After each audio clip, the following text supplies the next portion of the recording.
12:15 on this Thursday afternoon. Erectile dysfunction is a fact of life for millions of American men. It can be harmful to their self-esteem and their relationships, but it can be effectively treated. Dr. Timothy Quinn practices family medicine in Ridgeland. He joins us now live in the studio to discuss this very common problem. And Dr. Quinn, first of all, how does a man know that it's time for him to see his doctor? Well, first of all, as a primary care physician, we're going to advocate that men go to the doctor every year. But especially if they're starting to have signs and symptoms such as erectile dysfunction.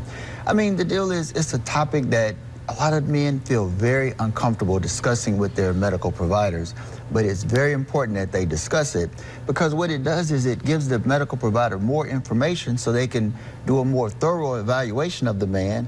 And in a lot of cases, erectile dysfunction can be caused by a medical or psychological condition, and if it's diagnosed and treated, a lot of men can get resolution of the problem and be able to function as they did prior to having this problem. And that can help out with the self-esteem and the relationships. How do you get past the embarrassment, the initial thing? Because guys don't like talking to doctors very much. It can be a tricky thing. Well, what I do is I try to make the man feel comfortable. I might even make a little joke or just try to put them at ease and help them understand that I'm there to help them, and I'm a medical professional that's not going to judge them, but my main objective is to help them, because erectile dysfunction can be very stressful. It can cause anxiety, low self-esteem.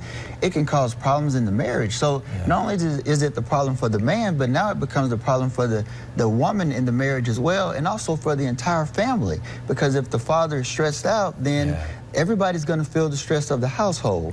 But more importantly, as we were discussing a little earlier, it can be an underlying medical condition such as heart disease, hypertension, diabetes that's untreated, or a man could even have psychological problems like depression or anxiety or stress on the job.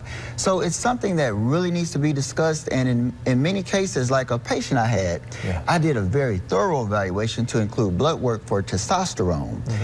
It was determined that he did have low testosterone. We referred him. He was put on testosterone supplementation, and his problems were relieved, but he also felt better and he was healthier. What are some of the best treatments out there for ED right now? Well, the good news is the phosphodiesterase inhibitors, and we talked about this last segment where the generics are very effective and they're very cost effective as well. They're now generic. So your Viagra, which used to cost like $65 a pill, for a lot of insurances is covered. And even if people are paying cash, it's a lot more affordable.